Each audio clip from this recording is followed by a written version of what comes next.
it's SFR. I say SFR because it's been kind of cool. When we first started this thing, it was like, oh, that podcast thing. And then people learned the name and they were like, oh, that smoke-filled room. Or some people, made their jokes and tried to make fun of it. But now it's become like part of the zeitgeist. I literally have had at least a dozen people this week talk to me about SFR, not even smoke-filled room. They just called it SFR, which is what we call it internally. So that means we're clearly making some noise and people are remembering us. So kudos to you guys, Chris and Michael, our producer Lane Davis, and everybody who's been sticking with us throughout this. We've done over 100 episodes over 2 years. So glad we've been able to do this together. I'm also really glad that Springfield session is done because even though you try to talk politics while governing is going on, it's difficult. So it's really nice to have an agenda where we get to talk politics pretty much exclusively the whole thing. So pretty pumped about that. That's especially why I'm glad to have Michael and Chris with me this week because we're just talking politics the whole episode. So starting next week, we're going to probably find a balance between guests with our internal experts, but this is our last week with just us. And Michael, I don't know how you're doing, man, because last week's episode you weren't on, and then our bonus episode that we did in Palatine was, too far for you to travel, apparently. So it's been a little while since we've had you. Yeah, it has been a while, but it's good to be here, and we got a lot of great topics, so it's going to be exciting. I sent somebody down to do a wellness check, but they were too afraid. They said that there was some meth head looking dude in his underwear sitting there with a shotgun saying, "Get off my lawn," while he was chewing Zin. So Probably was not in that St. you? Clair County, maybe a little further south. Was that you? I assume that was you. No, Tidy whities, just saying, "Get out of here, man." no, not me. No, all right. Well, I'm glad to see you're doing okay, Chris. You hanging in there over there? I heard you had a case of the brown drizzlies. Yeah, I'm coming down from a case of the cold. I can only imagine it was brought on by the fact I had to work an extra day last week and wake up to Oh, go drive the Palatine. oh, My are you body okay, is not little boy? well. Also, Colin, it's been above 80 degrees the last couple of days, so you're lucky I'm working at all. Because if certain bills had passed the Illinois House, I would be filing plates with the Labor Relations Board. Unfortunately, there is no justice for the humble worker in the state of Illinois, so I still have to work on this very hot day. Yeah, I don't know how you're going to survive. It's 74 and it's just awful out here. So I'm really glad for your sacrifice, Chris. Our viewers are just really grateful that they got stuck with you for another week. Well, as you know, Colin, I'm the biggest driving factor of our viewership. So it's better that you have me on for that ad revenue that Yeah, we I didn't don't know you have. had that many relatives, but congratulations on getting them all roped in. I think I probably have like one total relative who actually watches this. The rest have no idea it even exists. Don't forget my sock puppet accounts. Never forget the sock puppet. Well, there's that too. There's that too. Just like certain candidates running for office who like to use bots to extend their reach and make their stats all look good. All right, well, we got to start with this. It's politics, it's policy, it's everything in between. As we record this on Thursday, Pritzker's out in D.C. doing his song and dance, trying to pretend like he's not supportive of illegal immigration and spending tax dollars on non-citizens and how this is all Bruce Rauner's fault and it's Congress's fault. We also have, I mean, L.A. is partially on fire. You've got riots in New York. You've got protests in Chicago, all over the country. You've got vandalism, even down by Butler. You've got Yeah, vandalism. Carbondale. Yeah. Yeah, I mean this it's getting real for sure. So we got to talk immigration and the politics around it. I guess we start with Pritzker in D.C. Again, we're recording this on Thursday, so a lot of stuff is developing as we're recording this. We're not really going to have the full story. You guys, as you're watching this or listening to it, you'll probably know more than we know right now. But we can certainly talk about the fact that Pritzker's out there and he's usually pretty good at twisting words and doing his thing. So I expect that's exactly what's going to happen again. Well, and I think it shows, that Pritzker hasn't had really serious challenge during his time in office because he goes out to DC and some of these congressmen and congresswomen were, asking him questions about things that I personally wasn't even aware that he had done or said. I know that he was asked about a grant that the Pritzker administration authorized to a group that is protested in Chicago, holding signs and banners saying "abolish ICE." He don't. They also allocated money to a group that is very pro-Hamas and has made some very controversial statements. And also the one that was kind of funny that was going viral on Twitter. Apparently, at one point, Pritzker encouraged people to use the opposite bathroom as a form of protest against President Trump. And one of the representatives asked him if he had ever used the women's restroom, and he said, "No, not to my knowledge." So I guess he wants everybody else to do it, but he's not going to do it himself. I mean, I guess I'm glad I didn't get that question because I've used a women's bathroom in the past. Like, it's there. The men's bathroom is locked. You really, really got to go. There's no women around. I mean, sometimes listen. Sometimes you got to go. You got to go. What's the what's the Jurassic Park like? When you got to go, you got to go. That's right. Now, in terms of the hearing itself, this is one of those like typical congressional Republican things where like this is like a pretty good idea, like Butler says. Like Pritzker has never really been up to like any type of national scrutiny before. So there's a lot of questions that you could ask Pritzker about his administration, about how it deals with illegal immigration, and do it in an effective way. But the problem is, and partially this is the fault of us lowly political consultants, but oftentimes these congressional hearings just turn into, fishing for sound bites. You want to make sure you make it on, the 5 o'clock showing on Fox News. You want to make sure you make it on Hannity tonight so you can get your donor numbers up. That's what I like. That frustrates me about congressional hearings like this because there's a lot of questions that you can ask Pritzker about the way he's governed the state of Illinois, or governed is a strong word, I suppose, and the stuff he's done in terms of illegal immigration and the migrant crisis and a lot of other issues. But again, we're asking Pritzker about like, has he ever used a women's bathroom before? Which funny, yes, and perhaps plays into a larger political issue, but doesn't really answer the questions that are actually needed, like to get out of the governor of Illinois on an important political topic. And this is a full topic that he is actually vulnerable on, by the way. That's the point here, that he is vulnerable here, and yet, as often in these circuses in DC, I mean, they couldn't get Brandon Johnson to look bad. If they can't get Brandon Johnson to look bad, they're not going to get Pritzker to look bad. Yeah, I remember during the Brandon Johnson hearing, I might have been off that week, but I wanted to say like it only the National Republican Party could turn Brandon Johnson into like a sympathetic like character. Like nobody in no doesn't matter where you fall on a political eye in the city of Chicago, unless you are a paid CTU hack, you don't believe Brandon Johnson doing a good job. And then after the Brandon Johnson testimony to Congress, it was like this guy just seemed like any normal Democratic like mayor in the entire country. Like they made him look normal.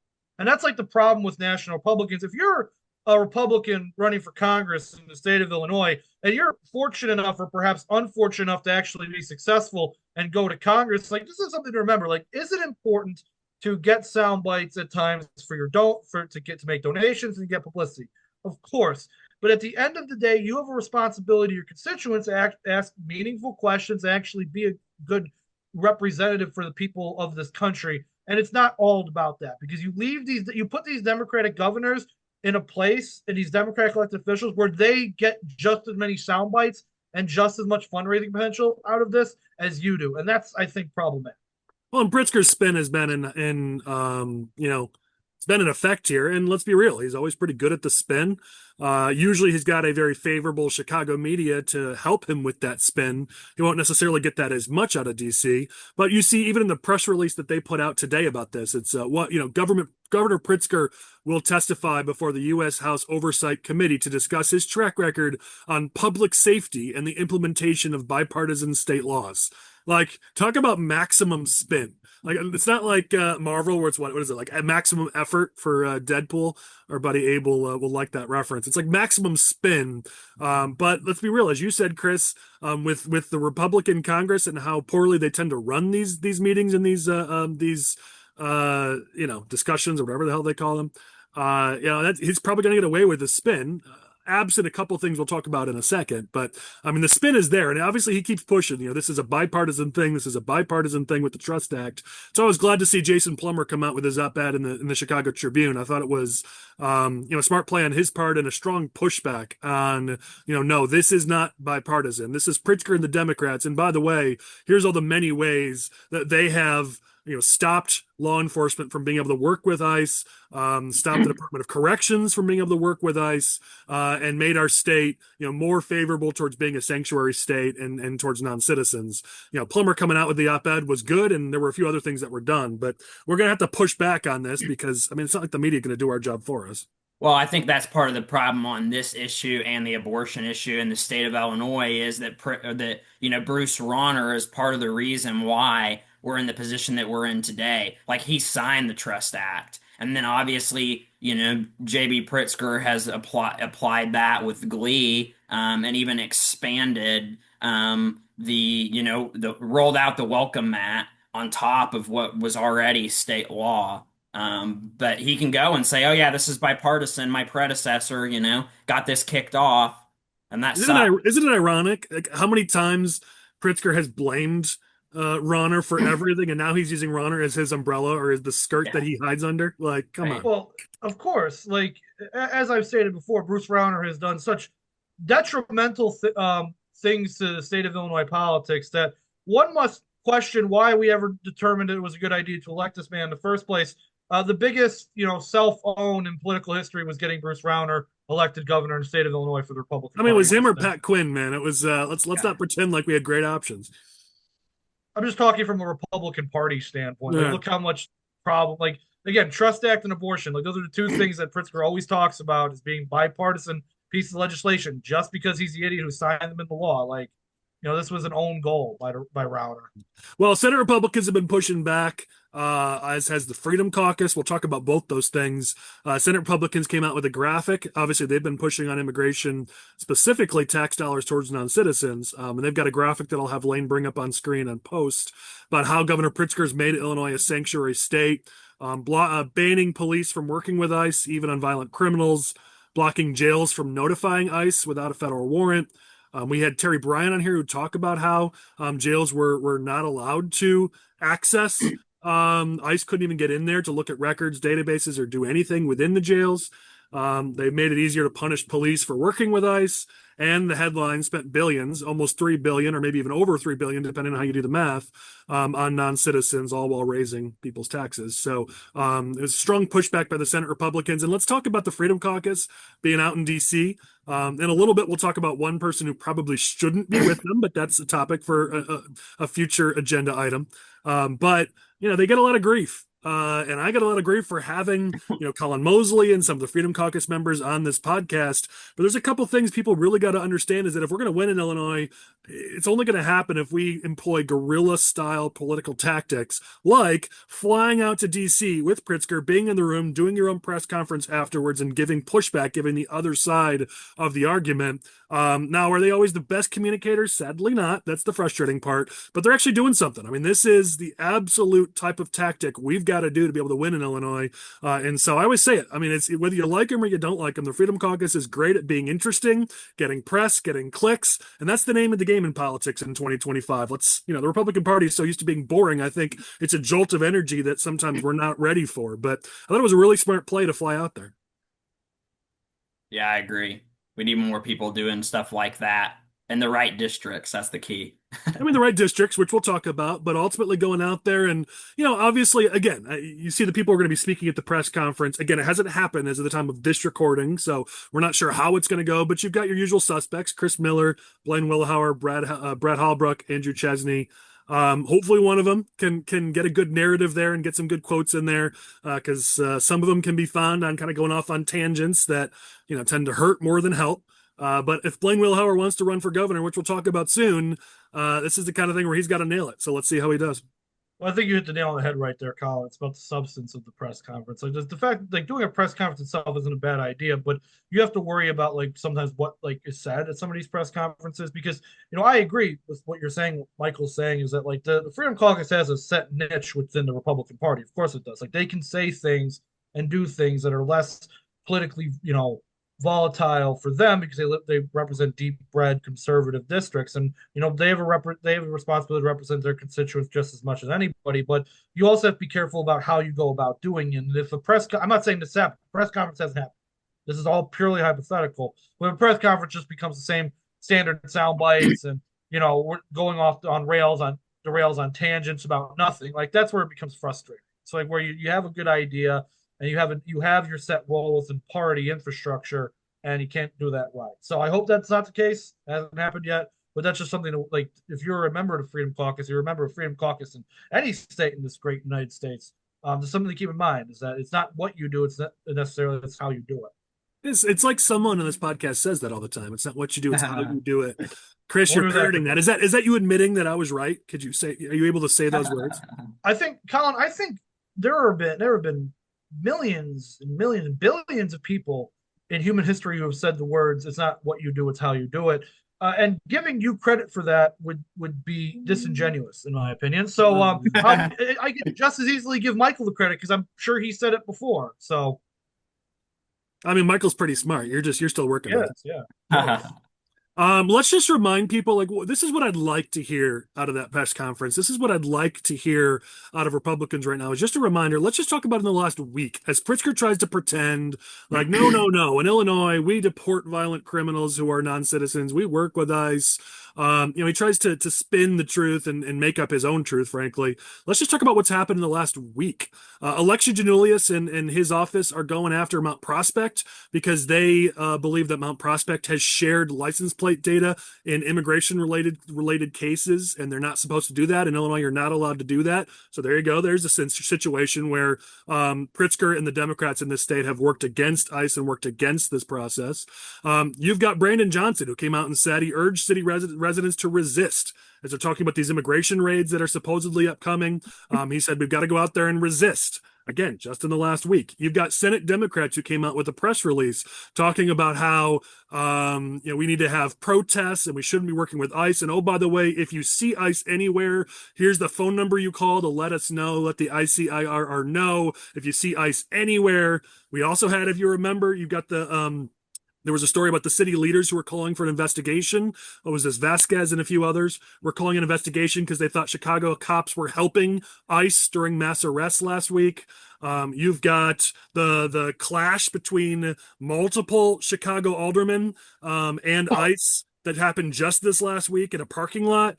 And then again, you had Pritzker a few weeks ago calling for mass protests and disruption and mobilization. I mean, this is just over the last week to several weeks. These are all stories of in Illinois, Democrats fighting against ICE, stopping local governments from working with ICE, stopping police and our jails from working with ICE. So while Pritzker is out there right now saying, no, no, no, that's all a lie, this was just from the last week, y'all. No response. You guys are sleepy today. Come on now. That's it. No, I mean, you're spot on. I mean, he's talking out of both sides of his mouth. He's done that, his entire administration, but especially on this issue, the last, 6 months, where he's like, oh yeah, we'll cooperate, we'll help. But then when, he's asked in this congressional hearing about specific examples of very serious crimes that were committed by people that were here illegally. He's like, well, we didn't know they were going to do that. So, there's nothing I can do about it. And it's like, well, a lot of these people had violent records already and they were here and they continued to commit violent crimes. And he's like, oh, well, it happened. What am I going to do about it? I think we Brandon Johnson saying that comparing it all to the Confederacy and saying, "Oh, the Confederacy won; they're in charge." It's like, all right, buddy, let's ship you back in time about 200 years and let me know if you think that's an accurate comparison.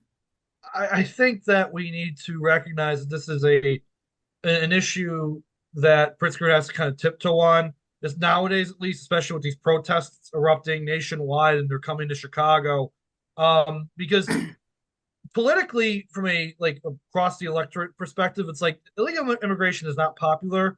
Like Butler sent a poll today that like Trump is a plus 10% approval rating, meaning a 55-45 in favor of approval rating on his immigration policy right now.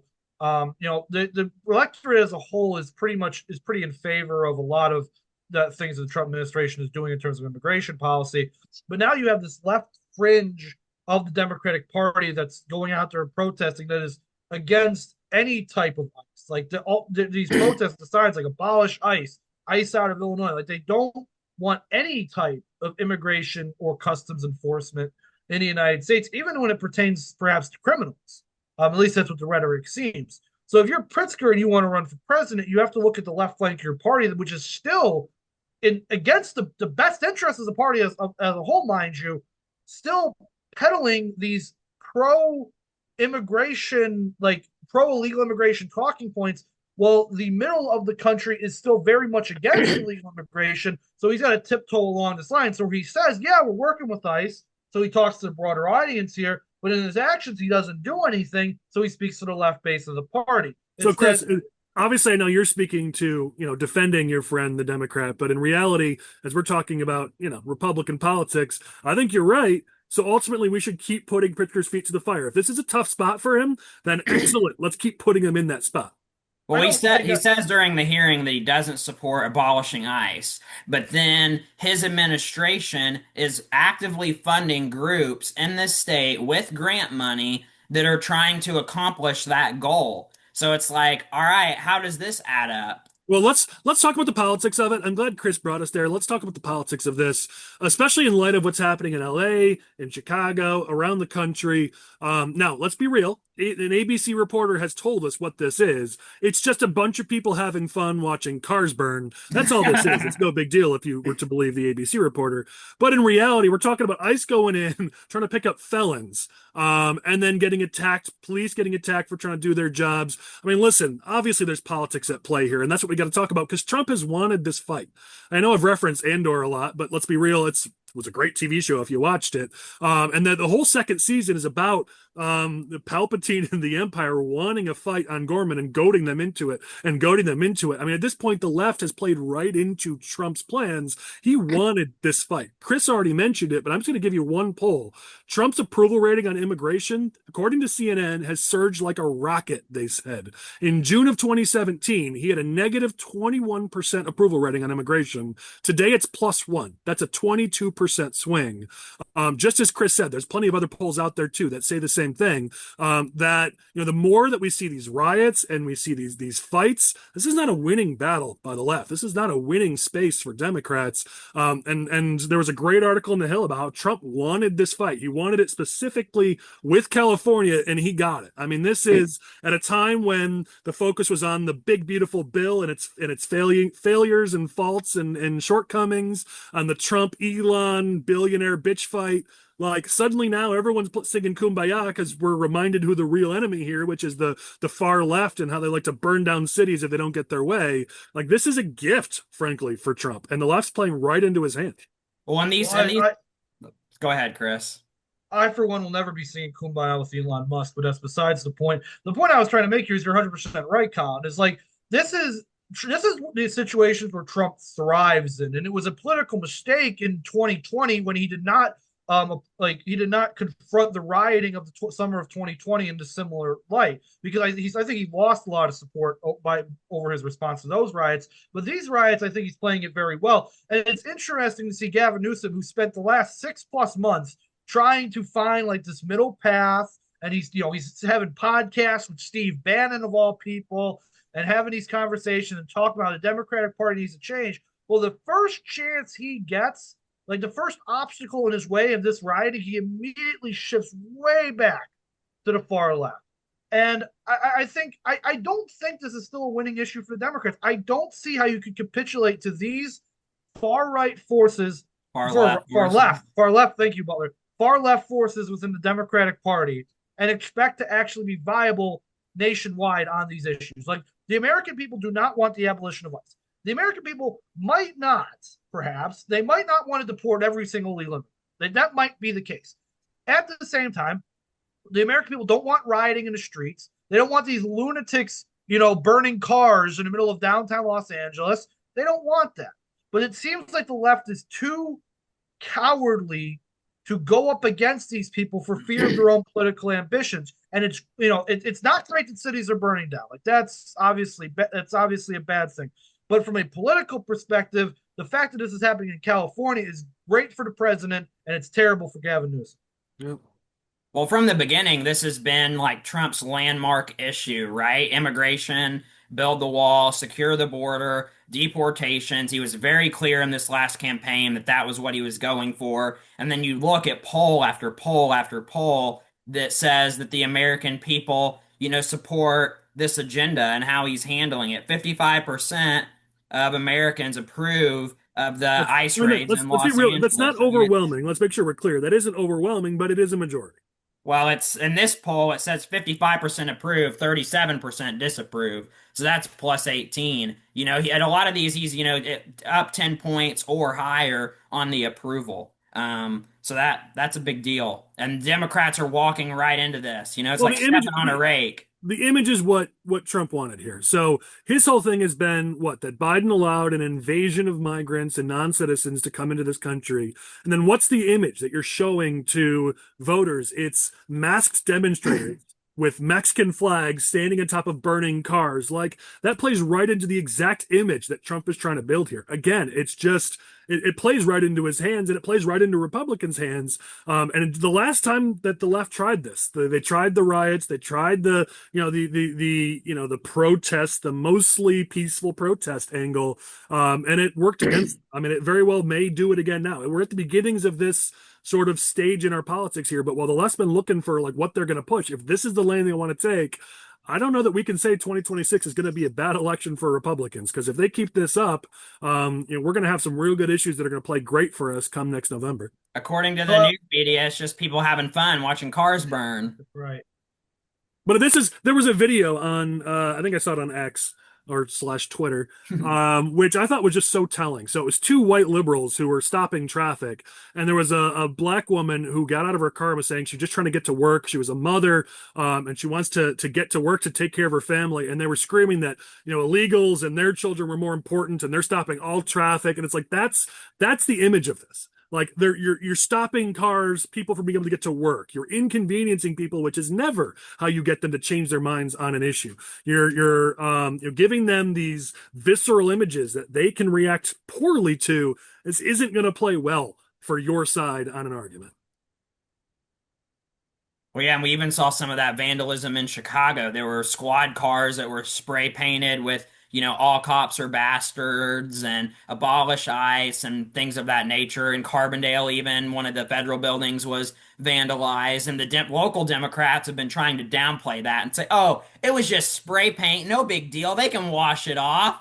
And it's like, oh, and that's ironically, Dick Durbin and Tammy Duckworth both have an office in that building, so they vandalized their friend's office, I guess. But it was like during the BLM protests when they were vandalizing black-owned businesses in Chicago. It's like, come on, guys, come on.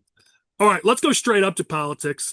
We've got some developments that we want to talk about here. Our friend Patrick Finkston at the Illinois has reported on the potential for the GOP gubernatorial field growing. I'm really glad he wrote something about this, that somebody wrote something about this, because we've had inside information about some of these names for a while now, but we were not given permission to share, and we don't burn our sources. So thank God we can finally start to talk about this. There's some names that are coming out. So Dan Ugaste, state representative who was on with us just recently, he's exploring a run for governor. And then there are a number of people at least in the state house, I don't know about the Senate, maybe the Senate too, on the Republican side, who are pushing Ted Drabrowski from WirePoints, formerly from IPI, to potentially run. Obviously, a lot of people have been talking about maybe Blaine Wilhour is going to run. Looks like Mendrick won't be the only semi-serious candidate in this race. There could be some others coming in. Curious what you guys think about some of these names that we're hearing. I think you go ahead, Butler. Okay. I think Ted Drabrowski is kind of an interesting choice. And I feel like he would be one that could kind of unite some of the different factions within the Republican Party. He doesn't necessarily fit in one lane where it's like, okay, this is establishment or this is Freedom Caucus. He's kind of respected across the board. So I think that could be an interesting one. I think you hit the nail on the head with your characterization of semi-serious candidates here, Collin, because none of these, you look at this list of candidates, and none of them like stick out to you as like, wow, Pritzker's in trouble, guys. Like they don't even, none of these candidates really stick out to you as just like, wow, interesting, I guess. Not really. Like you look at Dan Ugaste, nice guy. Him and I apparently have disagreements on the maps in the state, which he didn't articulate during our debate. But either way, he's a nice guy.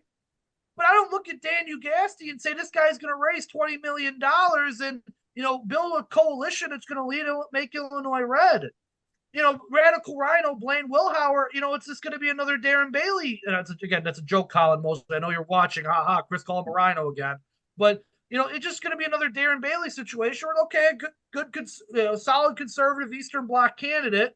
now gets to the general election and nobody wants to help him in the party anymore because they're all cowards. Like that's what's going to happen there.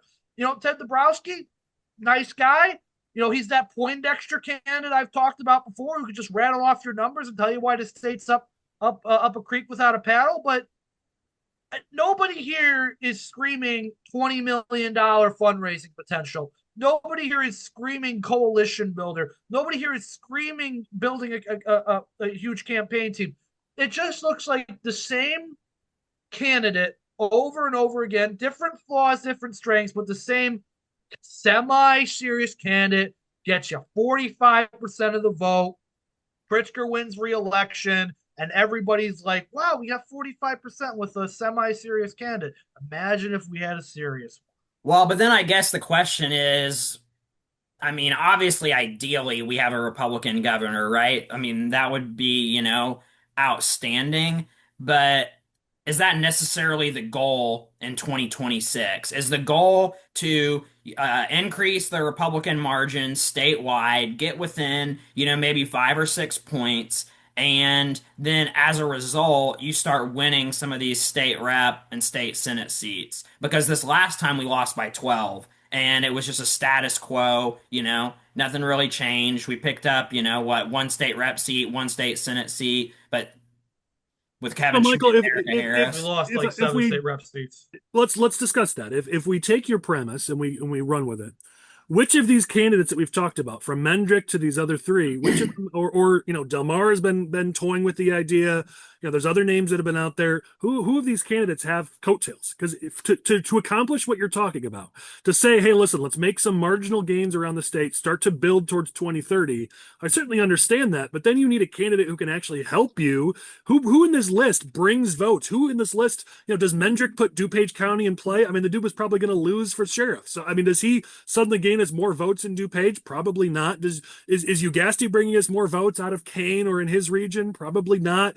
Does Drabrowski bring us new votes? I mean, Wilhour's in a portion of the state that's 99.9% Republican. It's not bringing new votes. Like, who on this list is bringing us, having coattails and going to help us win those, that one state House district or that one state Senate district that's possibly in play? Yeah, I agree with that. I just think that, that's the whole point of a primary, right? Like, I'm not familiar with a lot of these people, on a personal level other than Blaine, because he's, close proximity to me. But these others, I mean, I don't even know if Ugaste I've met a couple of times. But, I mean, I think they got to get out there and put together a campaign and let's see what they can accomplish. I mean, that's the whole point. Let's vet them in this primary and see who the best person is. I mean, listen, certainly the point there is we need some more candidates. So I'm all for candidates announcing. Petitions get passed in less than 2 months. So, like, it's time. I think it was not that long ago, we were saying, get off your butts here. Let's go. I mean, there's only one real candidate in the race, and Mendrick has already proven that maybe he's not up to the task. I mean, we need more people in this race, at least I mean, maybe Mendrick is the guy, but let's get somebody in this race to push him, to force him to get out there, raise some money, take advantage. I mean, if immigration and crime are going to be big issues, that might give Mendrick a unique advantage in this race. And so let's see it then. Get out there, raise some money, raise your profile, run a campaign. I mean, we need these people to announce. We need this race to start. Stop waiting for Pritzker to make up his mind. Grow a backbone, grow a spine, and announce, and let's go. I think it's interesting that everybody announced like really early last time, like where you had Darren Bailey, Gary Rabine, Paul Schimpf. They all announced like either before the consolidated elections or like right afterwards in 2021, before the 2022 governor's race. And then Sullivan jumped in, and then Irvin jumped in really late with his slate. But like, because you had so many people jump in really early in that race, it kind of forced all of them to like build some type of campaign apparatus, raise some type of money. I remember running into Gary Rabine field organizers during the consolidated election in 2021. Now, it didn't help Rabine none. He only got like 6% of the vote or something. I don't remember what it was. But the fact of the matter is that Rabine had like a campaign team at the time. He was raising some money, a lot of his own, but he was raising some money at the time because he announced early and there was other people in the race. And that was March. We're in June.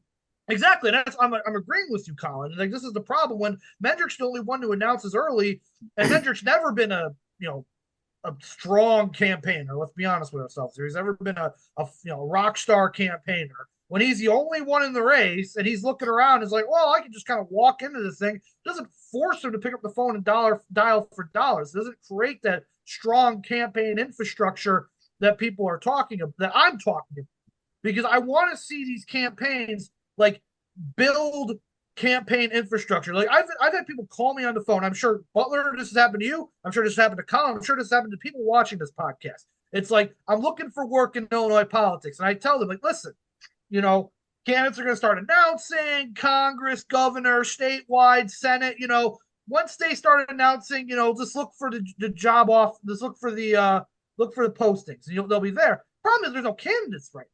And the candidates that you do have, it's not like they're building these strong campaign teams where you're going to have field organizers in every county or even every congressional district. So it's also the not running stable campaigns is hurting the infrastructure, not just of candidates, it's also hurting the infrastructure of talents. Like, there are only so few Michael Butler, Chris Jackowiaks, Collin Corbett's, Colin Mosley's, Mark Cavers, like those like operative types in the party. There's only so few of us to go around. And because there's not strong campaign infrastructure to build new ones, that's hurting candidates down the line. So that's what I'm really worried about here, is that if these candidates are going to run, they don't seem like the type of candidates who are going to build very, very strong campaigns. Well, and I think the big thing is, we closed down this topic, I'll just say this. So far, of the candidates that are either have announced or are rumored to be looking at it or being recruited, they've all got some strengths, some weaknesses, which is, it's human, it's normal. But pretty much all of them across the board have one consistent or common weakness, which is connecting with everyday voters. And that's where, if we're going to win, we need somebody who can connect with voters. Those people who are pushing, even you, Michael, who said Drabrowski, he's great on policy, but I've had plenty of conversations with him. Many people have as well. He's a policy wonk. Could he be a good governor? There's a strong possibility he could do the job pretty well, but you got to get elected first. Ugaste, he's got a business background. Could he do the job? He's a lot like Schimpf last time around. Like, okay, yeah, I could see this guy doing the job, but you got to win first. You got to connect with voters. Wilhour is a little bit more personable, but with that sort of the policy challenges of being from Southern Illinois and maybe not knowing how we all think in the rest of the state and how people talk in the rest of the state. It's just, we don't have somebody here who's like, wow, that person could really connect with voters and earn their vote. You're not going to win. You're not going to, or even make gains if you can't actually connect with voters. That's what we really need from a candidate. Whether it's one of these people or somebody else, we really need somebody out in the trail who could actually connect with regular humans. Otherwise, we're going to have another rough cycle in Illinois. Yeah. All right, let's talk about another race here. So let's talk about the 8th Congressional District. I've got to say that while I've heard this rumor elsewhere, the only person who has put this out is Patrick Finkson in the Illinois. And they did it behind the paywall. So I have to thank Patrick for putting this information out there. We're going to talk about it, but please understand that most people wouldn't even know that this happened or that this exists, this information, if it wasn't for Finkson. So go check out the Illinois and subscribe. Show the guy some love.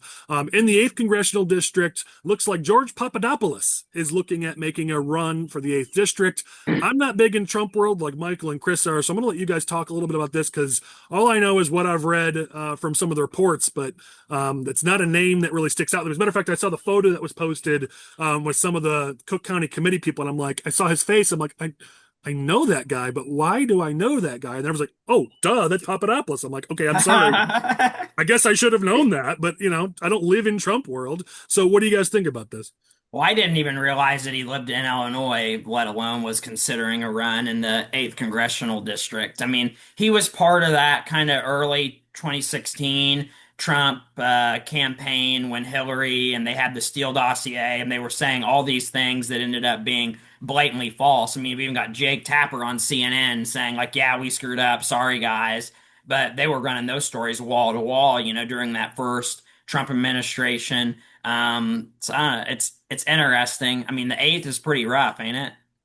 It's doable, and let's the other part of this that I wanted to share, because we haven't had a chance to talk about it, is Christina Castro, who many thought on the Democratic side would run away with this thing, has announced she's not going to run. So you've got Raja stepping out, you've got Castro, who probably would have been the toughest Democrat to beat, saying she's not going to run. I'm not saying we're actually going to win the 8th, but it isn't outside the realm of possibility with the right candidate with a really strong campaign. It's a true tier 2 district. I don't care about George Papadopoulos' ties to the the Trump world or anything like that. I could care less about how he was pardoned on December 22nd, 2020 for crimes and was released from prison from December 7th, 2018. I could care less about those facts. What I care about is that he apparently ran for Congress in the 25th Congressional District of California in March 2020, got 2.3% of the vote. So that's what I care about. And the primary or in the primary or the primary. In the primary, got 2.3% of the vote. So I don't care about like whatever the hell was going on in the White House with George Papadopoulos. All I care about is this guy apparently can't win votes in California. So why he's running in Illinois is beyond me. I mean, you've got obviously you've got Rice, who announced he was running again for it this last time around. Obviously now we've got Papadopoulos. There's a few other people who are looking at the race. Someone who there's that female candidate who people say is supposedly going to self-fund. Why am I blanking on her name? This is always what happens when you get on the air and then you forget names. You guys know who I'm talking about here? Is that Jennifer Davis? There we go. So I mean, there are some names surfacing, but again, I mean, if we're going to make a real play for this district, I'll give you some of the metrics here, just so you guys are aware. You've got Trump lost in 24 in that district by 7 points. So as Chris said, it's tier 2 or even tier 3. It's not one of the top targets. It's not going to beat IL 17 or 6, 14, 11 as being top targets. But with Raja out, at least we can do better than we did last time, because our nominee last time lost by 14 points, even though he told us he was winning with his fake poll. So, I mean, I'd like to see a serious candidate get in this race, especially because this is a region that has trended bluer, but it's not that blue. I mean, especially this whole region here, as you talk about Cook going down into DuPage. These are areas we got to do better in. So I'd love to see a serious candidate. I don't know Papadopoulos.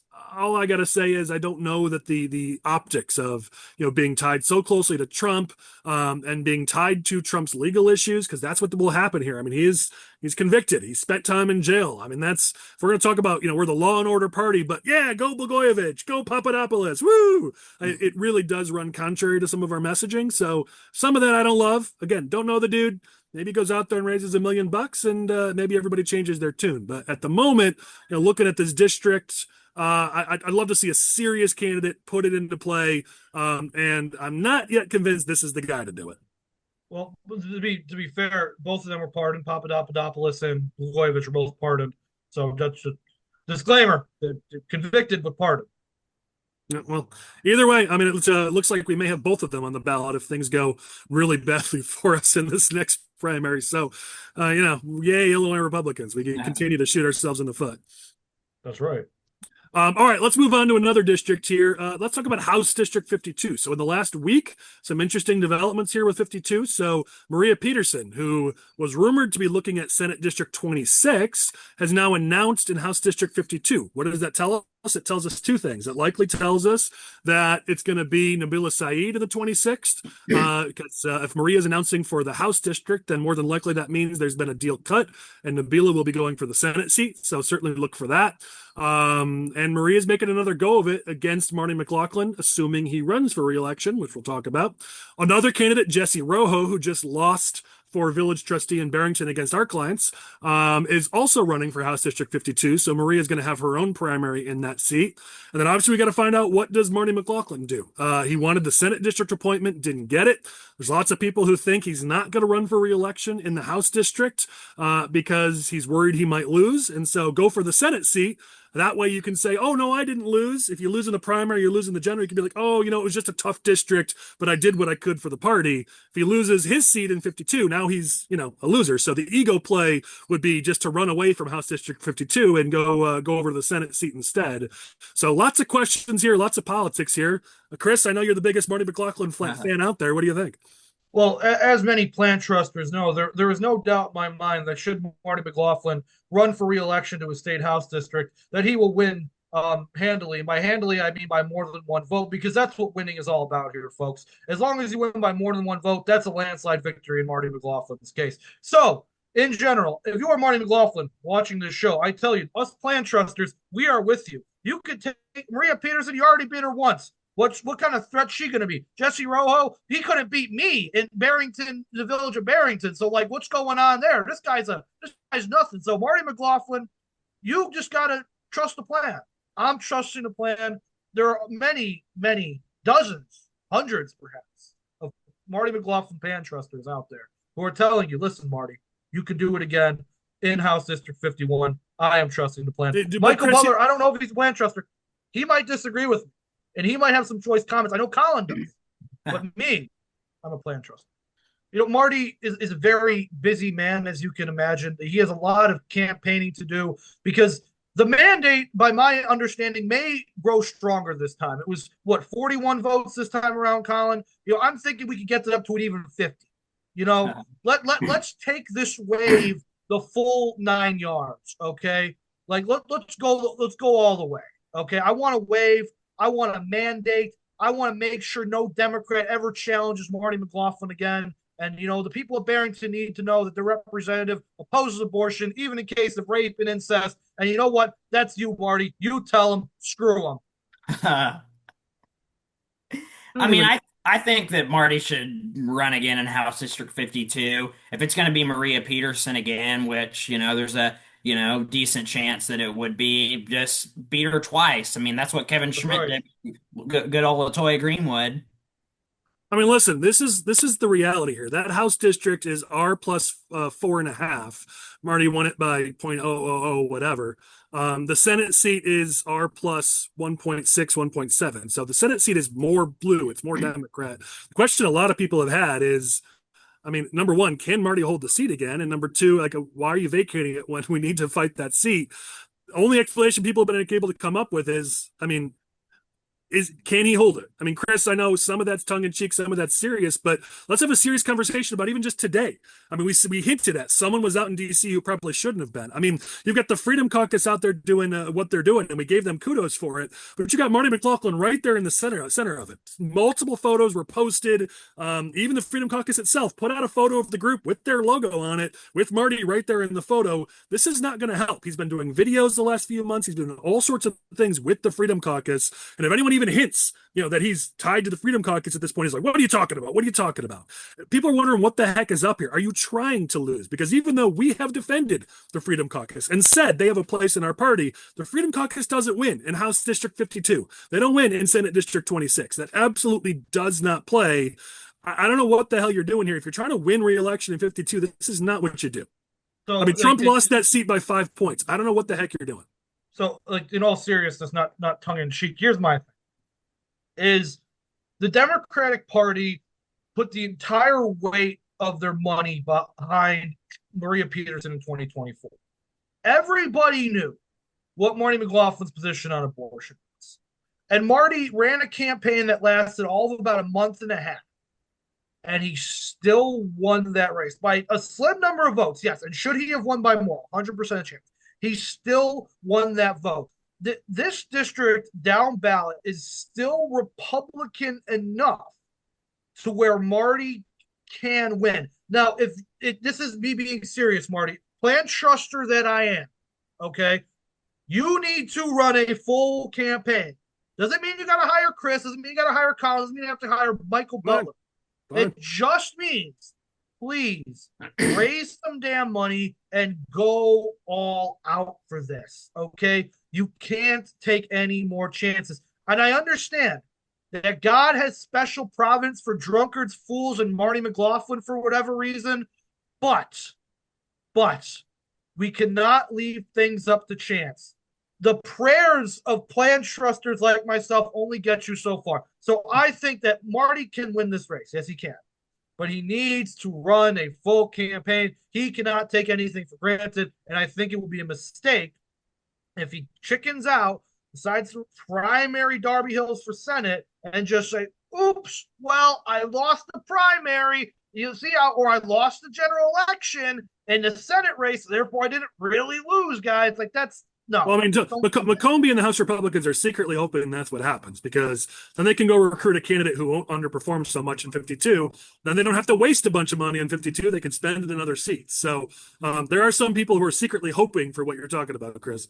I don't think that's the right answer either, because with a new candidate, you're going to have to spend more money anyway just to raise their name. I mean, Marty has, for what it's worth, Marty has name ID. He's been around for a decent amount of time. He ran for Senate. He was a mayor of Barrington Hills. It's not like he's a nobody in this district. If you run somebody else, you're going to have to build them up a little bit and spend some money, and they're not going to have the advantage of incumbency, which is something Marty still has. If nothing else, Marty still has the advantage of incumbency. Michael, you and I have talked about obviously the Freedom Caucus and other groups. I mean, let's just talk about that. Is it politically smart for him to be palling around with them so much in a suburban district like this? Like, I don't mean to put you on the spot, but Chris seems to be unwilling to talk about that. So now I'm relying on you. Well, I mean, he got away with it once. It wasn't this That much. doesn't mean that he can get away with it again. It wasn't this much. He toyed with it in the last race, but since the Yeah. last election, it has been way, way, way more overt. Being at every press conference, being with them in DC, having them on all sorts of videos. He was not like this in the lead up to the last election. This is sort of like either he's just like, screw it, I'm going to do what I want, or maybe he just wants to lose. I don't know. But it has been a significant change since this last election. I think Yeah, Marty's that's probably position fair. on abortion is more hurtful to him than anything he does with the Freedom Caucus. I don't know, In this man. district. It ain't going to play. But all right, let's move on from 52. Let's talk about IL 11. We've got a Republican who was announced against Bill Foster in the 11th congressional district. Jeff Walter, who's the Elburn Village president, also a U.S. Navy veteran. I think I saw somewhere, I'm looking at the reporting, he works in manufacturing, has run a family business, so he's got a small business background. Some of the things you might look for in a candidate running for congressional office. So we need someone to challenge Bill Foster. Glad to see somebody stepping up to do it. Well, I did like a quick search on Facebook a little bit ago when I heard about this, and one of the first things that popped up was how much Ahhh loves him as mayor. So I was like, oh, well, that's interesting and a good sign. At least it's a little niche group of support. A bait, you mean? Ahhh, yeah. A bait, not a bait. I mean that'll certainly help, but I mean you need a lot. Obviously, that district, Yeah. aisle 11 with Foster in it. I mean it's a D7, but in an off year it could play more like a D10. So I mean it's definitely going to be a tough district, a tough race. Foster won last time around by 11 points. But I think the thing we've talked about before that I want to reiterate here is when you look at the advanced metrics in that district, when you look at how other Republicans perform outside of federal races, you actually see some interesting signs of life. That district, every time we test it and we see what's the Trump effect and where is it the best for us and where is it the worst for us, of all the congressional districts, it's this 11th district where that gap between how Trump does and how other Republicans do, that gap is the biggest in this district. And so will the Trump effect help or hurt us in 26? I mean, we'll see with the riots and the immigration stuff. We're going to find out. But ultimately, that 11th district, if you can have a candidate who can denationalize that race, or at least de-Trumpify that race and make it about the communities in the district, make it about the manufacturers in the district, the small businesses, the law-abiding citizens, the working families, you're going to see someone who will overperform if they can accomplish that. So I'm not saying we're going to win aisle 11 this time around, but I am saying a good candidate and a good campaign could overperform in that district, which we really need to see. That's what I think. Go ahead, Sorry. Paul. I was just going to say, I think one of the keys in this race is, we need in a lot of these congressional races, you need a good candidate. They need to put in the work because as we've seen over the course of the last 6 months, how quickly the dynamics shift between, people being more pro-Trump, his approval rating has gone up a lot in the last, 6 weeks or so. You never know what the dynamic is going to be when you're 30 days out from election day and people are casting their ballots. So just because it doesn't look good today, or maybe it looks good today but doesn't look good tomorrow, you never know what it's going to look like in October of 2026. Well, and Michael, that's what we keep saying, right? I mean, as petitions get passed in 2 months, and I'm sick and tired of hearing of people who are like, no, you know what? 2026 looks like it might not be a good year, so I'll wait. As you said, Michael, you never know. I mean, let's say these riots get out of control. Let's say suddenly crime becomes a big issue again. Immigration's a big issue.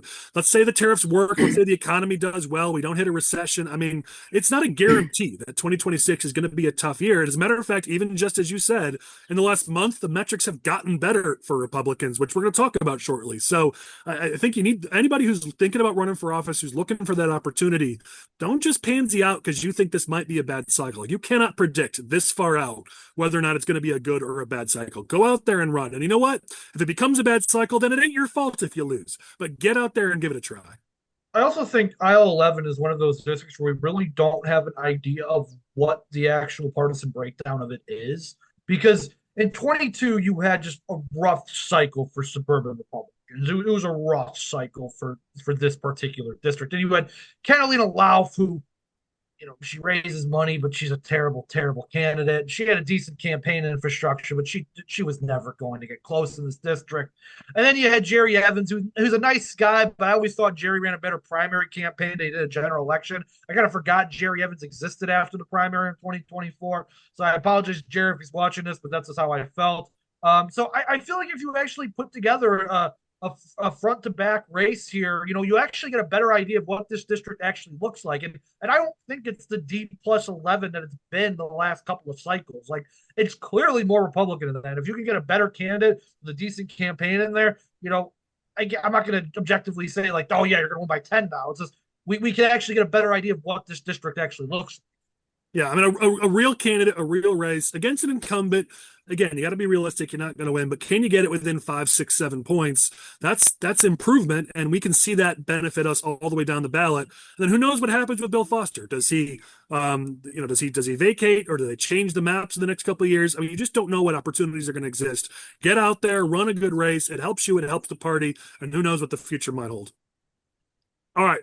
With that, I guess we probably should have saved this for the next topic. So if you just clicked ahead to this topic, maybe go back like 3 minutes, because we kind of already started talking about this, which is we are still lacking in serious candidates. We kind of talked about the governor's race already, but you look at the Senate race. I mean, we had the Republican committeeman of the 29th ward in Chicago just announced that he's running for U.S. Senate.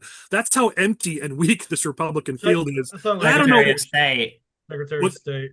What's that? Oh, Secretary of State. Was he announced it for that? Yeah, you're right. Yeah. But we've got no candidates for all these various races. Secretary of State, now we have a candidate. But I mean, we're really struggling here to get candidates to put their name on the ballot. There are 7 statewide seats available here, and petitions get passed in like 7 minutes. So, Chris, I know you really wanted to talk about this topic. I'll pass it to you first.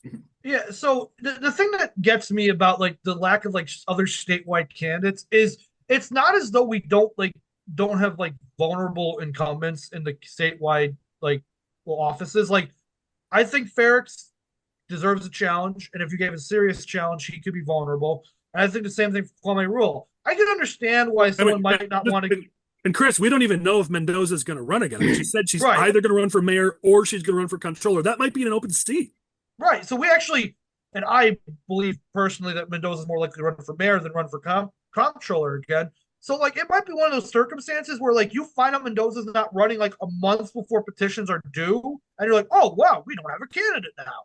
Like, so, comptroller, I at least understand in that you'll never beat Mendoza. You won't even get close to Mendoza. So, if you think she's running, you don't run for it. But for Ferrix and Kwame, there's no reason why we can't find candidates, like, anybody worth a damn who might be interested in these seats. And Chris, that's what's so interesting. An interesting thing about the Kwame race is, do you think you're going to beat him? Maybe not statewide as an incumbent, but you know what you could do? If you're running against Raul, you could raise crap tons of money from around the country, from all the people that are pissed off at all these lawsuits that he's filing. You could raise a ton of money, build up a donor file, and yeah, maybe you lose in 26, but now you've got a massive donor file, the ability to raise lots of money for some other race in 2028. I mean, if I'm somebody who's politically ambitious, I'm looking at Kwame as an opponent simply because of the fundraising potential, the number of people around the country who would donate to somebody running against Raul. I mean, the lack of foresight by potential candidates. You can't tell me in this big of a state we don't have people with some ambition who don't want to run and put together some real races here. There's got to be at least one attorney with some political weight behind them who could run a state, not even run a statewide campaign. You'd be the first guy announcing in the race right now, man. Like, you wouldn't even have to worry about a primary at this point. So if you're a lawyer, if you know a lawyer who's ambitious, wants to run for AG, give old Chris a call, because, again, will you win? Probably not. But Tom DeVore did reasonably well against Kwame Raul in 2022. It's not like Tom DeVore, with all of his wacky antics, lost by 30 or something. No, there are districts in the suburbs where Tom DeVore is the best statewide performing candidate for some of these state house races. Kwame is probably the most vulnerable. So why not somebody take a shot? Same thing applies for Ferrix too. I think treasurer is an interesting option. Yeah. Michael, you good on this one? You just want to let Chris Yeah, and I'm carry it? good. All right, let's go to the next one then. This is something I wanted to talk about last week and the week before, but I got you guys on now. The next couple topics here are ones that like maybe only we are going to find interesting, but hopefully there's a few other nerds out there who will also think this. I saw something that was almost too noticeable. In the final weeks of session down in Springfield, the House and Senate Democrats had very different strategies with how they put their vulnerable members on certain bills. You look at the House Democrats, and a lot of these bills that we've been talking about that were crazy, most of their vulnerable members voted for them, which, I mean, tactically, I don't think it's overly smart. I know Chris is going to say they did so because they feel safe, and that's perfectly true. They do feel safe, but it does create some vulnerabilities for them. Meanwhile, in the Senate, it seemed like they were almost extra afraid on the Senate because they were pulling off not just their vulnerable members, but even the members that could potentially be vulnerable if, like, literally everything went perfect for Republicans. It was a very different strategy. The only one that doesn't fit this narrative was Halpin voting for the transit bill, which was a huge tactical error. And I hope those candidates running against Halpin skewer him for the next year and a half on that, because that was a horrible vote. But as a whole in the Senate, Turner, Halpin, even Belt, Hilton, and some others, Glowiak, Hilton, and some others were off some of those more vulnerable bills. Or potentially vulnerable bills. I don't know. I just noticed this. I don't know. Did you guys see the same thing, or am I just reading it too much into stuff as usual? No, I noticed that too, Colin, and I think it's kind of a difference in like you said, difference in strategy between Harmon and Welch. Like Harmon still has like this old school strategy and this old school mentality of like, if everything goes wrong, I'm about to lose my job, and John Curran's about to become Senate president. I can't let that happen. So he pulls on, and he's got members to spare. Like, so you better. It's more of like better to be safe than sorry here kind of thing. With the House, I think there's just so many of them at this point. Like in terms of raw numbers, so many House Democrats. Where it's just like at this, like you'd think that Welch would have more reason to pull people off, but no, I genuinely think that the vast majority of House Democrats just are okay with the budget. Like I think we're getting to a point. Like if we're in a position where a guy who got kicked out of the caucus voted for the budget, like the Democratic Party in the House has gotten to the point where it doesn't matter what you put in the damn budget. Just to clarify, Chris, I'm not talking about the budget per se, though that is obviously relevant to the budget. I just mean all the various bills in those final week, 2 weeks, the crazy bills we were highlighting that are the average voter is not going to react very well to. There was a serious difference between how it was handled in the House, where a lot of these people put them for votes and put their names on it, versus the Senate where they didn't. Well, and also the House was voting on a lot of bills that went over to the Senate that they didn't even want to touch, you know? Yeah. So that's mascots, assisted suicide. There were a number of them. Yeah. Yeah. I mean, they are certainly more progressive, that's for sure. But it just was interesting to see some of these names, the Suzanne Nesses who were showing up on these votes, the Harry Bentons who were showing up on these votes. You noticed, Michael, that Katie Stewart proudly voted for the budget this time around. I mean, some of these people just want to be Pritzker's like gov. I get that, but overall, it's just interesting to see the difference in strategies. I think they just feel like they're emboldened. They're like, hey, we all won. We didn't lose a single seat. Like, who cares? We're just gonna vote the way that we truly believe, and that's as woke as possible. But maybe also Harmon knows that he's got a $9.8 million bill coming due soon, and he may not have as much money to defend these guys. So he's like, hey, you better take one for the team here. I don't know how much money I'm gonna have in the bank. So true. The other thing, I just had this thought. If you're a House member, you're probably more concerned about primary challenges than Senate members are. Okay. So you might be more willing to vote for an unpopular piece of legislation if it's a left leaning piece of legislation. I'm only thinking about assisted suicide here with this one, but a left leaning piece of legislation, you probably are more likely to vote for that in the House just because you don't want to get primaries. Because you're up every 2 years, a smaller district. It's a lot easier to launch a primary campaign against an incumbent state rep than is against an incumbent state senator. Fair thought. Good point. All right, let's go to the next one here. Second of the three topics that only we nerds, political nerds, are going to care about. But this one was interesting. It was a weird post. The moment I saw it, I was like, "What the heck is this?"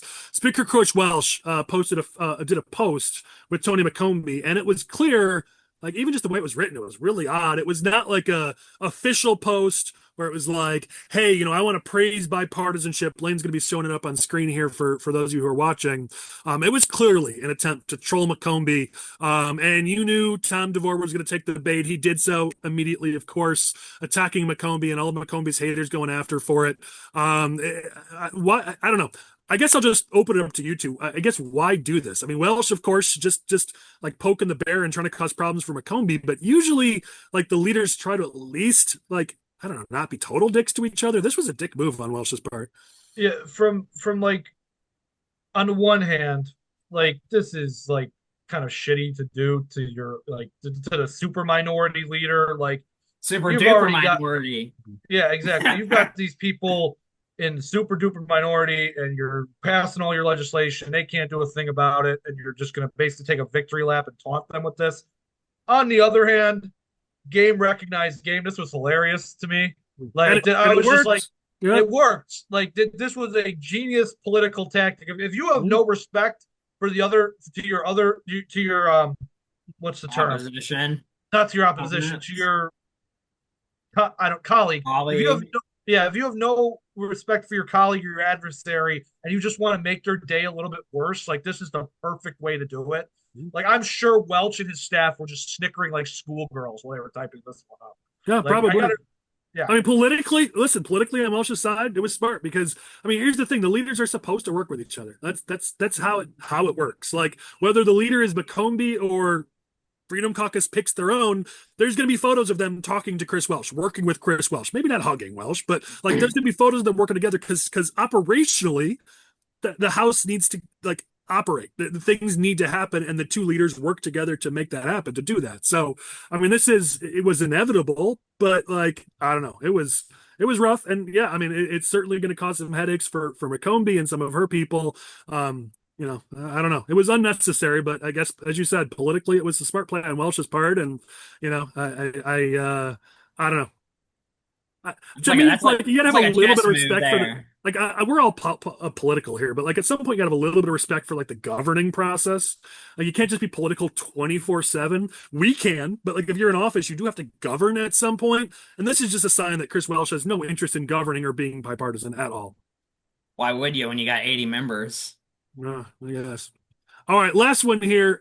So it was interesting, as you saw in the final weeks of session, they kept talking about, maybe they won't get transit done, maybe they won't get assisted suicide done, maybe they won't get some of these bills done, but they'll just come and they'll do it in veto after the filing deadline. So I and Chris and Michael and a few others saw with raised eyebrows that when veto session was announced, when those dates were announced, the second week, the final week of veto session is the week of filing, which filing goes to the following Monday. So veto is now not going to happen prior to the filing deadline for campaigns, and which is interesting. I don't know what it means other than, to me, if you think you're going down to Springfield in veto session to pass some tough bills that some of your members may not want to put a vote to, I feel like you would have put veto at least the second week of it after the filing deadline.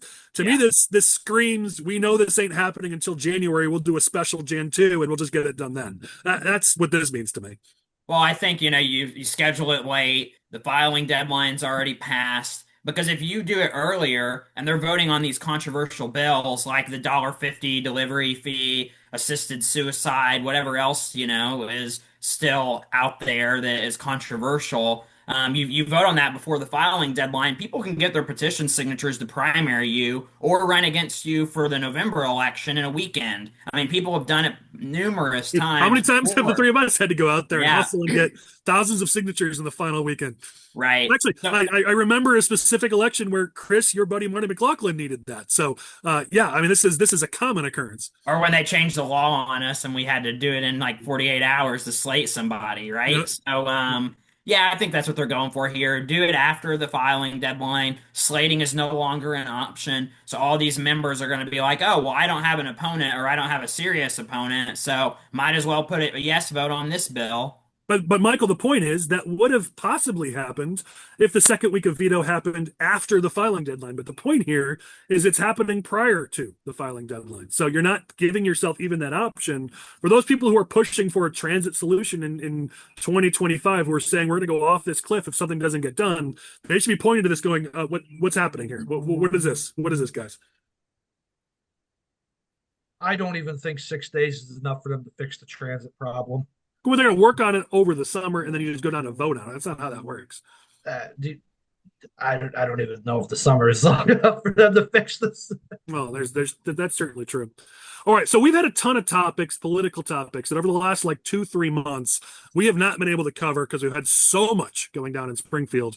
We don't have time to cover them this week either, but we're going to start to get through them, maybe one or two, maybe three a week in the coming weeks, because there's some juicy stuff here that we just haven't been able to get to. So let's start on this one since it's relevant. So this Saturday you're going to see a whole bunch of No Kings protests throughout the country, including a bunch in Illinois. And it seems to me that the left has finally settled. The far left has settled on their brand, because if you looked at some of these protests up until now, every sign, every message, every talking point, every press release was on something different. They didn't have anything consistent that they were rallying underneath. That was BLM, last time around. Obviously, Tea Party for the Republicans, that was our thing for the conservatives, but they didn't really have any sort of unifying message. We're already in June. It seems like that has finally happened for them. So let's talk about it. It seems like this is the brand they want to settle on. No kings. You look at their website and their messaging, it's always about, in America, we don't do kings. They've defied our courts, deported Americans, disappeared people off the streets, attacked our civil rights, slashed our services, corruption has gone too far. No thrones, no crowns, no kings. That's their big thing. So I've got a few thoughts on this, but I want to let you guys go first. What are your thoughts on, is this an effective brand for them to sort of push their narrative under for the next year and a half in the lead up to the next election? Well, I think that we've talked before about how the left is pretty good at making itself into the pro freedom party nowadays, under the especially after the Dobbs decision, under abortion law, and like all those sorts of things. The left has done a pretty good job of becoming like the pro freedom party. However, this is just like my philosophy brain. When I started hearing like no kings over and over again, it just made me think of the 19th century anarchist slogan, which is no gods, no masters, no kings. Like that's what I thought of, and that's like clearly what this is. Like it's clearly a very far left group and a very far left ideology of fight the power, fight the man, like that sort of thing. Will it be effective? As we talked about earlier, I think a lot of this is counterproductive. I think eventually you're going to get to the point where the No King slogan is going to just become simultaneous with rioting or like mass protests if this thing continues. So from a long-term branding perspective, I don't think it's going to last because of the problems on the left. But I also think that it does go along with the more libertarian ideology the left is trying to pursue nowadays, where it's like, we're just a party of freedom. We're just anti-authoritarian. We just want to maintain America that's without a king. And that's what Donald Trump is. He's a king. So that's what we're advancing. So short term, I think it could work. Long term, I'm skeptical of the branding. Yeah, I just think it's it's not very issue specific. Like, what are they actually protesting? At least with the immigration protests that they've had, it's, a very specific divide. But, like we've talked about, the polling isn't on their side on that issue. So it's going to be interesting to see this weekend, what kind of people show up and what kind of signs that they're holding. I think that's going to tell us a lot. When you talk about, Michael, you bring up issues. Obviously, we tend to de-emphasize issues in our political and our marketing, but I think you do make an interesting point. If you go back to the Tea Party, we've talked about this. Their issues were fiscal based, that whether you agreed or disagreed with the people out there waving their signs, maybe you don't like them, maybe you don't like how they look, but their issues were things that you at least at minimum, partially agree with. Whereas you look at, where are those issues here? They're not out there advocating for working families or lower costs, or this is all very, as you said, Chris, it's about the authoritarianism and whatever, but there's nothing you can grab onto that if you're an average working family, you're like, yeah, they do kind of speak for me. And then you see the images of the anger and the screaming and the things on fire and waving Mexican flags and whatever else it might be. It's like, does this connect with your average voter, your swing voter that you need to reach to win? It fires up your base, great, but as we saw in 2024, firing up your base, it wasn't enough to win. So I think it's a continuation of the same failed strategy of, let's continue to inflame our base. Meanwhile, we're pushing swing voters, independents, Hispanics, and others further away from our party. I don't see where this is, winning brand for them. Obviously, makes me happy that they're settling on it. I'm perfectly happy about it. But strategically, I think it's a tactical error, which I'm happy they're making.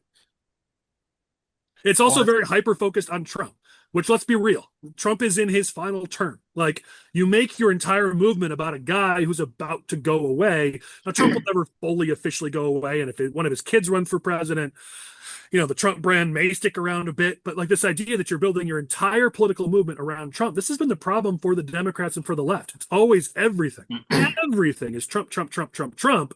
That's why there's hope for Republicans post-Trump, because it's not like they've built this really strong brand against Republicans or conservatism or fiscally conservative policies. They haven't. It's all been about Trump. You remove Trump from the equation, and suddenly it's like, wow, okay, well, Republicans actually have a pretty decent environment to work in. Well, the other thing. If I may, Butler, I just have a point specifically to object to that. Is like, while I agree with you, Collin, that the left has hyper fixated on Trump, the problem is that does the Republican Party have a brand outside of Trump? No, we don't. I get it. Exactly. So what difference is it going to make when there's no Trump and the left is the Democrats have nothing to work with and the Republicans still have nothing to work with? The Republican Party after Trump is going to revert back to the failed policies of 15 years ago. You know this. You know it's going to happen. At least we have the potential. We have the opportunity here, which is something. Will we screw it up? We often do, but we have the opportunity at least. Wow, what words of encouragement for the host of this show right now. At least we have the idea that we can be successful outside of Trump. Right now, after we've won the presidency, we don't have any illusions of success now. Well, listen, I've said it multiple times. I mean, this Republican Party has been broken since what, 2016 and earlier. The only reason why we won was Trump coming into the forefront and winning it in 2016. The Republican Party didn't have a brand even back then. So this has been a problem for a very long time. So yes, you're right, Chris. I've said this many times before. We still have work to do. We don't have a brand beyond Trump. We got to figure that out, and we got to do it soon. But my point is, if the left wants to continue to hyper focus on the figurehead of the party who's not going to be around for that much longer, that's an opportunity for us, and it's a mistake on the left. Well, I just think that one of the issues that they're going to run into is that if this is exclusively about Trump and it's always focused on that, and they have these very visceral reactions to anything that Trump does, regardless of the issue, immigration, tariffs, the economy, men and women's sports, right? Whatever he says, they're going to do they support the opposite. Well, then you look at the polling issue by issue. Well, if Trump's got a 55% approval rating on immigration, and then they're out there protesting Trump's policy on immigration, well, 55% of the people are looking at that and saying, like, what the heck? I agree with what he's doing. What are you guys thinking? So I think that's going to be a problem for them, because it doesn't seem like they have a clear set of principles where it's like, this is what Trump is doing and this is what we would do if we were in charge. It's just, this is what Trump's doing and we don't like it. Well, what's the alternative? What are you guys presenting? Yeah, that's true. I mean, listen, in the metrics show it. You see that, Michael, you posted this. The latest Cook Political Report ratings have Republicans with a 6-seat margin in the House looking at 2026 and a 53-45 margin in the Senate. You also look at, there's another thing that was posted, I'm trying to remember what it was, that shows, and we'll talk about it in a second, I guess, but that some of these metrics are moving towards the Republican side, even under Trump. So, I mean, again, if you're going to make it all about one person, you're going to make it being opposed to these bathroom issues, which I want to talk about soon. We haven't had a chance to talk about that yet, but there's plenty of polling that shows that the voters overwhelmingly are on the Republican side on that issue. You mentioned immigration. Republicans are the party of the working class now. We haven't had a chance to talk about that data, but there's data coming out that shows a huge swing with working class voters, middle to lower income voters, lower educated voters, middle educated voters. You see, I'm just going down our list here. I mean, there's so many areas that voters are moving towards Republicans. We have opportunity here if we actually grab onto it. Yeah, I also think I saw we're at a 16-year high on the right track, wrong track, where it's. Yeah, we talked about that a couple of weeks ago. Yeah. Yeah. Yeah. I mean, so again, it's if this is how you want to brand your party, if it's anger, if it's screaming, if it's lighting things on fire, if it's waving the flag of another country, if this is what you're going to rally around as a party, cool. I'm all for it. But it's just all the boomers that watch MSNBC all day. That's who shows up to these things. Yeah, true. All right. Any other political thoughts before we get into our final things and close down this episode? Looks like you guys are, especially Chris, is seeming to go to sleep already. Yeah. barely get them to show up to work today, barely get them to participate in the discussions. You're killing me. I've been going back and forth with you all episode, Colin. If you think this is low energy, I don't know what you expect from me. I don't know, but I'm hoping I'll find it one of these episodes. Maybe episode 200 we'll get there. All right, in the coming weeks, here's some topics we are going to cover that we haven't had a chance to get to. We're going to talk about how young progressive Democrats are increasingly challenging establishment Democrats. We're talking about Republicans officially becoming the party of the working class. There's some crazy polling about the movement over the last 20 to 30 years amongst working class voters. We're going to talk about how Democrats are struggling on bathroom issues because they keep hyper-focusing on bathroom issues. We've got some interesting polling on that from Gallup. There's some interesting discussion on this. This was crazy about how voters who report poor mental health are overwhelmingly liberal. There was a whole discussion. Nate Silver and a bunch of others have been talking about that. We're going to cover it. It's really interesting. There was a study, the more Democrats go to church, the more they look like Republicans. That, I think, will be a fun discussion.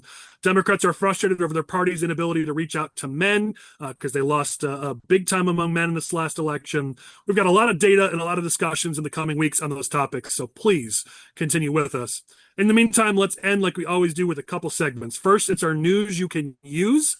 This is our quick hit section. I'm just going to give you a few key topics that you guys, as center-right people in Illinois, should be talking about. Use it in your fundraising, use it on social media, whatever it might be. Michael talked about it. We've talked about it, but it looks like the fine that Don Harmon is going to be facing for breaking election law in Illinois, we thought it was around $6 million. Looked like he's looking at $9.8 million. The reality is, in some way, somehow, he's a Democrat in Illinois. He will be let off the hook in some way, I'm sure. But ultimately, he tried to change election law at the last minute and even got attacked by people in his own party for doing it to try to get himself out of this fine. It looks like, this is a serious issue he's got to face. Can Harmon make up for that money? Can he go raise some more money? Certainly. But him losing $10 million of his cash advantage would be certainly a big deal. I don't expect it to happen. But what we should be talking about is, number one, Don Harmon, yet again, breaking the rules whenever it seems to benefit him. And number two, admitting it when he tried to sneak through a change in Illinois election law to get him off the hook for breaking the law. That's a pretty big deal. I just find it funny that he was so blatant and trying to change election law to get out of it.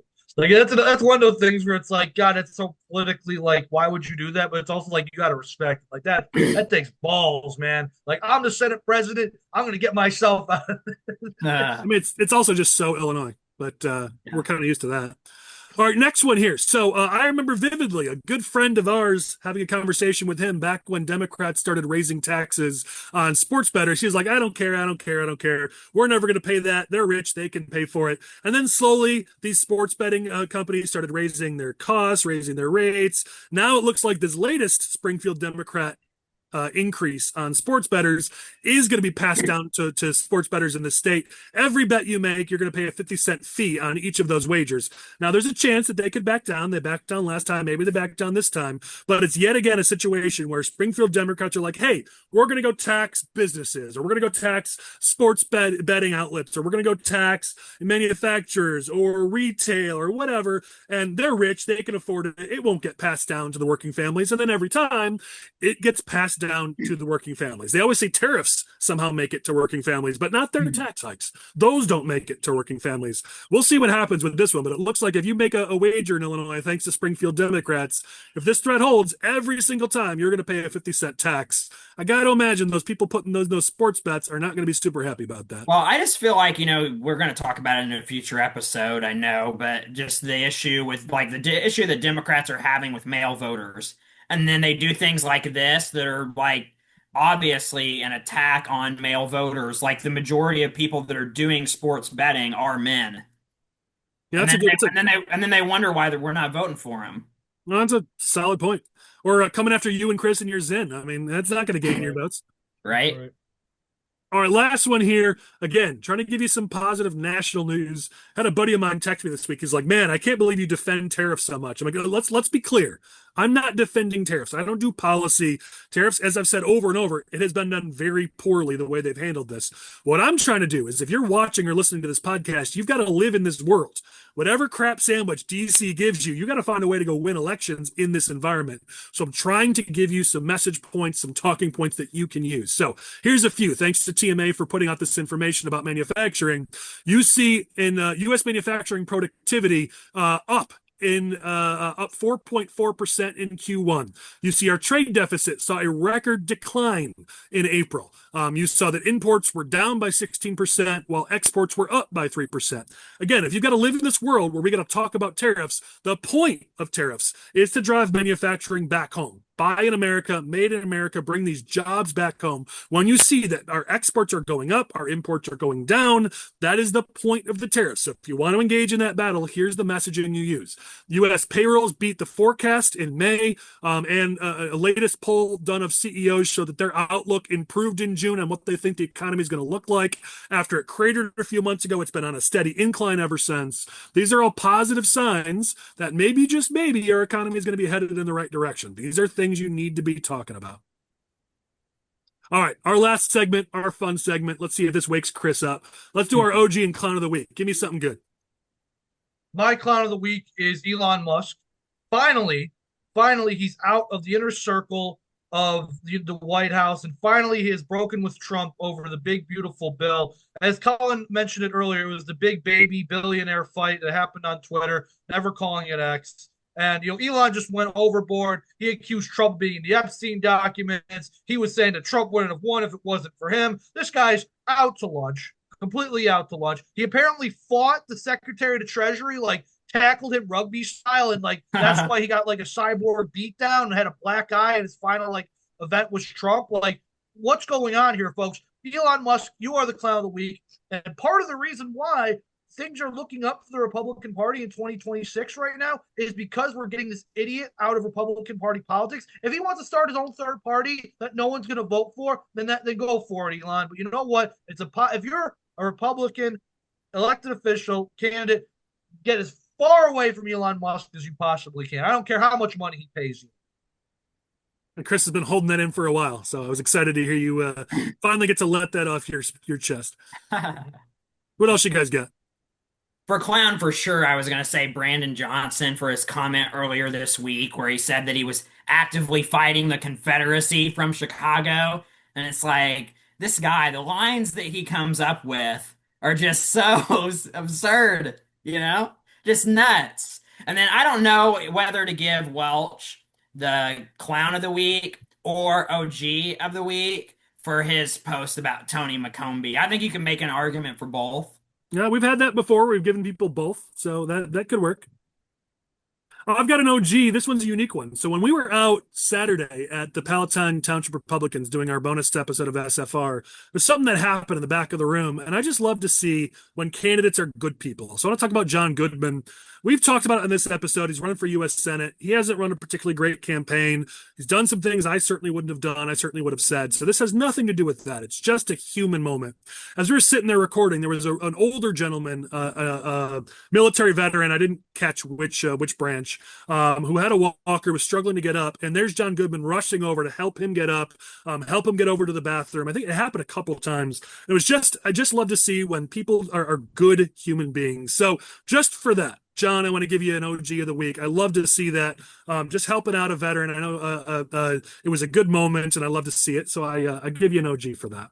I got a bunch of clowns. We can have a little fun with some of this. I'll start by getting myself in trouble with my wife, who I'm looking through the window at, and when she hears this, she's going to be very unhappy. But Simone Biles, we got to talk about it. So Riley Gaines, who's been the face for a while now of keeping biological men out of women's sports, as always happens to the left, when they're not liking your arguments, they get petty and they attack you personally. So Simone Biles, who has had her own frustrations with how people have treated her and talked about her because of her body type and her muscles and her strength, and she is still to this day one of the greatest athletes in American history, she went on and body shamed Riley Gaines and attacked her because she didn't like that Riley Gaines was talking about her position on that issue. She did apologize. I'm glad she finally did apologize, but I'm sick and tired of this on the left where you can't body shame, but I can wouldn't do it if you're a conservative. It's total BS. So clown of the week to Simone, but I do appreciate that you did apologize for your mistake.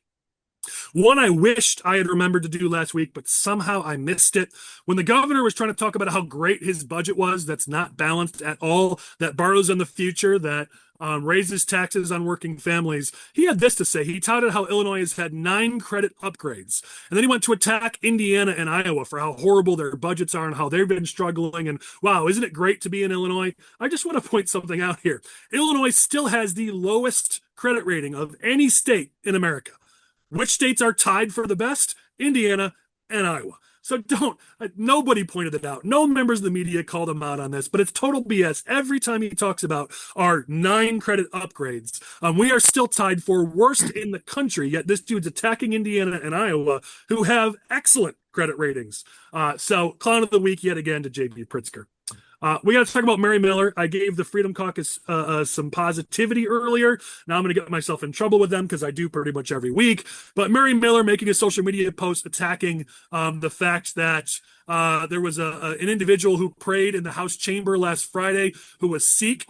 She attacked him and said, "I can't believe we're letting a Muslim make a prayer in the House of Representatives." It was attacked by both Republicans and Democrats. She edited her tweet, then she deleted her tweet. It was stupid. It was dumb. And it makes all Republicans look bad. So come on. Could you just please think before you tweet once? Thank you for that, Colin. I completely forgot about that one. I had my own rant I was going to go on, but you said you can pile on if you want. I know. It's just, when people say like Republicans are racist, like this is what they're talking about. Like, this is just like one of those brown people. He looked like a Muslim, therefore, of course, he had to be a Muslim. Exactly. We're stuck in like 2005 here, where every time we see some guy with some type of head covering, I was like, "Oh, it's one of them Muslims." Like this is like terrible for the Republican Party. Like Mary Miller deserves to be ashamed of herself, and like anybody who thinks this way, like, okay, listen, I'm Catholic, I have my religion. But you know what? This is a country that was founded on religious liberty to some extent. So, like, it really shouldn't matter what denomination of religion is saying the prayer, the open. Right. And here's the reality. Really this is what people need to understand, which is if you don't let people of other faiths come in and make that prayer before the House, then there will be no prayer before the House. Like they will just outlaw it. It will no longer be allowed. Like I love the fact that we can still open session with the prayer. I think that's a great thing.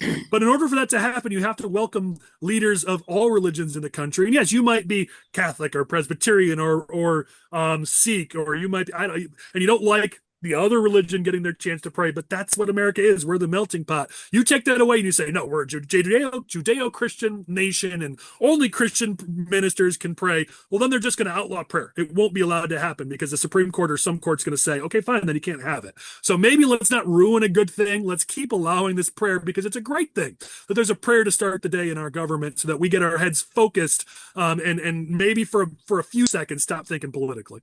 Also, side note, this is why like we're shocked when Republicans say these things and then these people don't vote for us. Like amazing concept. The only votes the Republican Party wants are the Judeo-Christian white people in this country, and then they wonder why those are the only people who vote for them, and then they lose. And I got a couple more here. So Lane will bring this up on screen in post, but thanks to Emily Zanotti and a couple of my good friends who have forwarded me this tweet from her. Kat Abagazala was down at the protests in Chicago wearing a $3,000 jacket. I always love these far left politicians who are like, yeah, the man is keeping us down, but I've got a $1,000 iPhone and I'm wearing a $3,000 jacket. And, oh, it's so horrible. Capitalism is so awful. Down with capitalism. Kat Abagazala, I mean, she is a walking clown of the week, so certainly she'll be in here plenty between now and March. But ultimately, I mean, it was just a hilarious moment. We see yet another hypocrite on the far left who's enjoying all the benefits of capitalism while they run down our country. Also, if you look at that jacket, I don't know who would spend $2,000 or $3,000 or whatever it was on that jacket. But anyways, I'll move on. All right, let's do another one here. Chris, I don't know how you feel about this, but the White Sox. They made a deal with Comcast where now if you want to watch White Sox games, it's no longer free over the air. You have to get Comcast and you have to pay extra. What's an extra $30 for their ultimate package? So now you're paying that stupid regional sports fee and you're paying the extra $30 a month. Who is paying these exorbitant amounts to watch the Chicago White Sox play baseball? I love the Sox, and Chris is going to say I'm not a White Sox fan because I don't want to shell out $1,000 $1,000 to watch them lose baseball No, games, no, but this no, is just so stupid. I'm with you on this one, Colin, actually. And that's why I have an antenna TV, and it was great because I remember growing up, I used to watch the White Sox on WGN9 and WCIUDU channel 26. There was at least 2 or 3 games of homestand where they would be on there, and I used to love watching that because I didn't have Comcast Sportsnet on my antenna TV. And it was great that it was back now because they went back to NBC Sportsnet Chicago for so many years, and there was no White Sox games on regular antenna TV, so it was great to have every game back. And now it's like they're going back to Comcast, but there is a way around this. And if you want to know the way around this, you might call Chris. If you don't want to know how to get around this, definitely don't call me. Okay? Well, I'll put it like that. All right. Chris may be getting a text from me later, though I don't know how many Sox games I'm actually going to watch. But the reality is, when you have that bad of a product, you don't create extra barriers for people to go watch it. Better lately. But you know what I'm saying? Like, you're the second worst team in baseball. Like, you should be begging people to watch your games, not like, oh, we're going to make it a special exclusive thing for you to watch us lose 10-1 in a game. Like, come on. How dumb are you? Like, the new owner can't take over soon enough. All right, closing thoughts. Chris, you are a walking disappointment to me. So you go first, and we'll let Michael go last. I'm going to keep it brief because I'm a walking disappointment to Colin. Apparently, the weather's getting nicer. Get out there, have a nice round of golf. If you're a candidate, make sure you're making your phone calls now before you announce. Like, get some support from people. Start getting your petitions ready. Again, petitions start August 5th. There should have been an email that went out to you if you're on the Core Strategies email list. I can help you with your petitions. I won't go out and get them for you, but we can help. I'm here as a resource. So get your petitions ready and have a great weekend, everyone. Chris is a lifer. He'll actually end up going out and getting it for you. But either way, don't say that. Don't.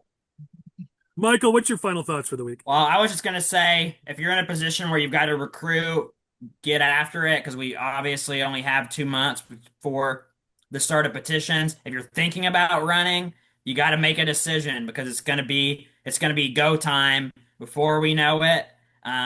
So let's get some people locked in. Let's run some good races, and let's get the state moving in the right direction for once. Yeah, I agree with that. By the way, if anyone wants to know why I often get distracted, Teddy wakes up from his nap about 2/3 of the way through our episodes when we're recording. So then we've got like 5 windows here in front of me. He just bounces between them, smacking on them and smiling. And my kid is the cutest kid on the planet. Like, genuinely, not objectively the cutest kid on the planet. So it's very distracting. And then last week, my wife decided to torture me. It was a nice day out. She was right over there in her swimsuit sun tanning while I'm trying to do this episode. Like, it was a wonder that I only looked over a couple times because my wife is hot. Like, I don't know what these people try to keep distracting me while I'm trying to record this podcast. Anyways, we'll close this thing. It's just, apparently they're just trying to get me better. Test me. Every time I hear myself, like, I was told this week I have a voice for radio, and I'm like, I think my voice is kind of too nasally for that. But what that also means, I clearly don't have a face for TV or for video. So that was a bit of an underhanded compliment. So, I could use some practice. I say and way too much. So, maybe this can help me get a little better. And then I can continue to razz on Chris week after week in the future, because Chris seems to like it. He's a glutton for punishment. That's right. I'm a spelunker of misery, they say.